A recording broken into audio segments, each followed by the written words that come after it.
भद्रक जिला तेरी ब्लॉक अधीन अचक पंचायत नंदपुर दारुब्रह्म महिला महासंघ घरे घरे सुभद्रा कार्यक्रम अनुष्ठित हो जाएगी। कार्यक्रम में पंचायत कार्य ठारू यूजीपी स्कूल पर्यंत सुभद्रा स्वागत पदयात्रा बाहरी। पदयात्रा एमबीके सीआरपी और एसएचजी ग्रुपर समस्त महिला माने मिसी घरे घरे सुभद्रा कार्यक्रम को समापन करते।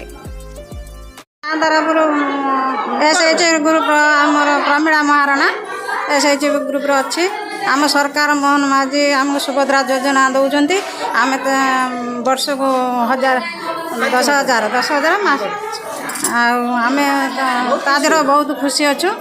आम कि करूँ आम स्वयं सभा गोष्ठी नहीं पैसा आम कि करूँ विषय अचक पंचायत उत्तरवासी पर सीआरपी अच्छी बर्तमान आमर ये जो सरकार नूतन सरकार नूतन योजना